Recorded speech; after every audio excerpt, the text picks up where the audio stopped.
नमस्कार दोस्तों, आप सभी का स्वागत है मेरे इस YouTube चैनल पे।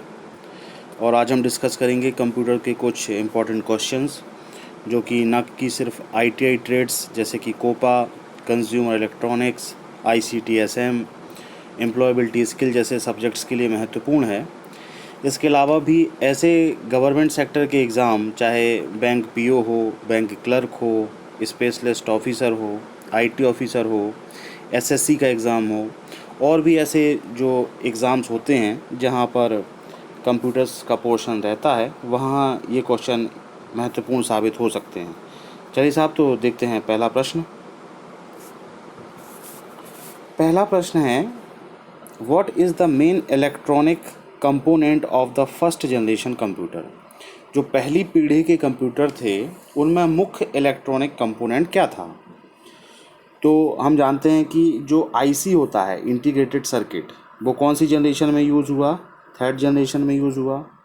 जो माइक्रो प्रोसेसर होता है वो कौन सी जनरेशन में यूज़ हुआ, फोर्थ जनरेशन में यूज़ हुआ।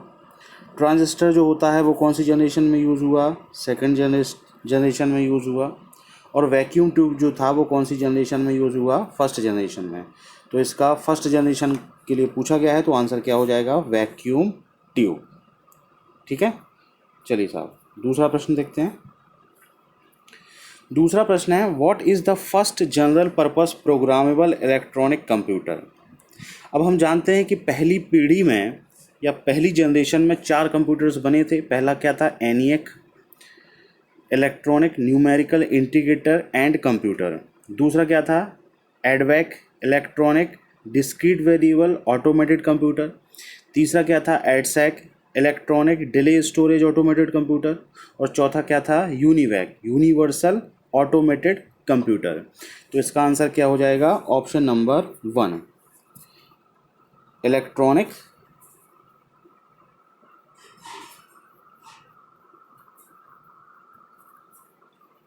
Numerical integrator and computer. ठीक है साहब, चलिए अगला क्वेश्चन देखते हैं।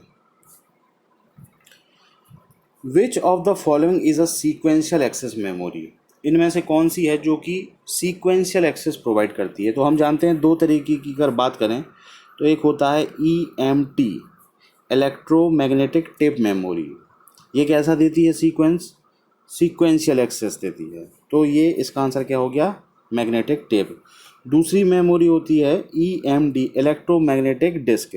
तो ये कैसा एक्सेस प्रोवाइड करती है, डायरेक्ट एक्सेस प्रोवाइड करती है। तो उसने पूछा है सीक्वेंशियल एक्सेस कौन प्रोवाइड करता है, तो टेप मेमोरी प्रोवाइड करती है। इसलिए आंसर क्या हो जाएगा, ऑप्शन नंबर 1, मैग्नेटिक टेप। ठीक है, चलिए अगला प्रश्न देखते हैं। Who invented analytical engine. Analytical engine का आविष्कार किसने किया। तो हम जानते हैं कि डिफरेंस इंजन किसने बनाया था, डिफरेंस इंजन बनाया था चार्ल्स बाबेज ने। वो इनएक्यूरेट था, फिर इसको एक्यूरेट किया गया और फिर डिफरेंस इंजन के बाद बना एनालिटिकल इंजन। तो एनालिटिकल इंजन को किसने बनाया था, चार्ल्स बाबेज ने बनाया था और अगस्ता एडा ने बनाया था। तो आंसर क्या हो गया, option number 1, Charles Babbage and Augusta Ada. ठीक है, इसके अलावा क्या भी इससे क्वेश्चन बन सकते हैं, जैसे चार्ल्स बाबेज को क्या कहा जाता है, फादर ऑफ कंप्यूटर, और अगस्ता एडा को क्या कहा जाता है, मदर ऑफ कंप्यूटर। तो ऐसा क्वेश्चन भी एग्जाम में बन सकता है कि who is known as father of computer, Charles Babbage, who is known as mother of computer, Augusta Ada. Okay, चलिए अगला क्वेश्चन देखते हैं। विच ऑफ द फॉलोइंग automatically moves a word that is too long to fit on a line to the beginning of the next line। चलिए जैसे कोई शब्द है वो बहुत बड़ा है, जैसे मैं अगर अपनी बात करूं तो मेरा जो नाम है वो है नितिन पाठक, PATHAK। अब सपोज कीजिए जो मैंने हॉरिजॉन्टली इतना बड़ा नाम लिखा है, पूरी स्क्रीन पर लिख दिया है, अगर अपने पास इतनी जगह नहीं है तो इसको हॉरिजॉन्टली ना लिख के ये जो पाठक शब्द है वो मैं नीचे ले जाऊं, नितिन के नीचे, तो उसको कैसे लिखेंगे अगर अपने पास इतनी जगह नहीं है। तो उसके लिए यूज़ करते हैं रैप टेक्स्ट का। ठीक है, तो रैप टेक्स्ट का अगर यूज़ करेंगे तो ये ऐसा ना लिख के कैसा लिख जाएगा, नितिन पाठक। ठीक है, जो अगला वर्ड है वो कहाँ आ जाएगा, नीचे आ जाएगा। तो यहाँ पर word text option number 2 is correct. ठीक है, चलिए साहब अगला क्वेश्चन देखते हैं। क्वेश्चन है the length of IP version 4 address is इतने bits and whereas the length of the IP version 6 address dash bits. तो हम जानते हैं कि IP वर्जन 4 जो होता है, वर्जन 4 जो होता है वो कितने बिट का होता है, 32 बिट का होता है। और IP वर्जन जो 6 होता है वो कितने बिट का होता है, 128 बिट्स का होता है। तो आंसर क्या हो गया, ऑप्शन नंबर 1। इसके अलावा एग्ज़ाम में 2017 में कोपा के पेपर में पूछा गया था कि IP का एब्रिविएशन, तो एब्रिविएशन क्या होता है IP का फुल फॉर्म क्या होता है, इंटरनेट प्रोटोकॉल। ठीक है, चलिए अगला क्वेश्चन देखते हैं। अगला क्वेश्चन है which of the following loads an operating system into memory during the boot process of a PC। देखिए, जब कोई PC स्टार्ट होता है, जब कोई कंप्यूटर स्टार्ट होता है, तो जो ऑपरेटिंग सिस्टम है वो उस समय कहाँ रहता है। जब कंप्यूटर बंद होता है तो ऑपरेटिंग सिस्टम रहता है हार्ड डिस्क के अंदर। कहाँ रहता है, हार्ड डिस्क के अंदर। और रैम जो रहती है वो एकदम खाली रहती है जब कंप्यूटर बंद होता है। अब जैसे ही कंप्यूटर आप स्टार्ट करोगे तो जो लोडर होता है उसका काम होता है कि हार्ड डिस्क से ऑपरेटिंग सिस्टम को उठाकर किसके अंदर इंस्टॉल कर देना, रैम के अंदर इंस्टॉल कर देना। ठीक है, तो जब आप कंप्यूटर स्टार्ट कर देते हैं तो रैम के अंदर इंस्टॉल होने वाला पहला प्रोग्राम जो होता है वो होता है ऑपरेटिंग सिस्टम। और इसको कौन इंस्टॉल करता है हार्ड डिस्क से उठा के रैम के अंदर, वो होता है बूट स्ट्रैप लोडर। तो इसका क्या आंसर हो जाएगा, option number 1 bootstrap loader. चलिए अगला क्वेश्चन देखते हैं। अगला क्वेश्चन है the BIOS program is permanently stored इन।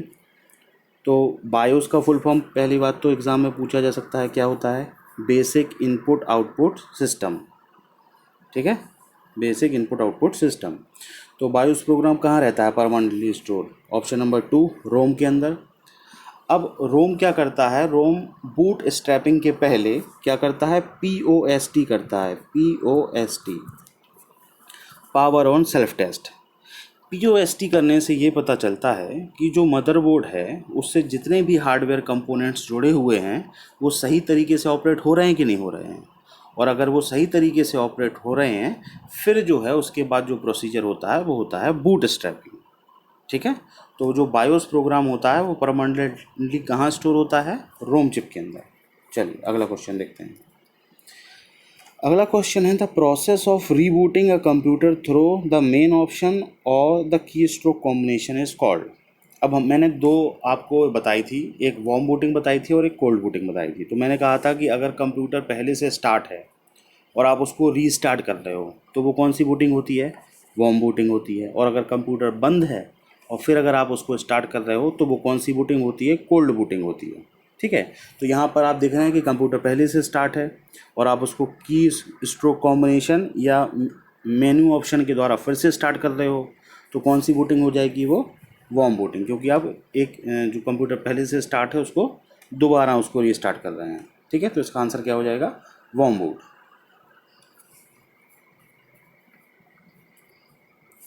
चलिए अगला क्वेश्चन है if a computer has 2 RAM. अगर एक कंप्यूटर है उसके पास 2 रैम चिप्स हैं, एक की कैपेसिटी है 512 मेगाबाइट और दूसरी की है 1 GB, then the total memory capacity of computer. तो कंप्यूटर की जो टोटल मेमोरी की कैपेसिटी है वो कितनी है। तो पहली रैम चिप है जो वो कितने की है, 512 मेगाबाइट की, और दूसरी की है 1 GB।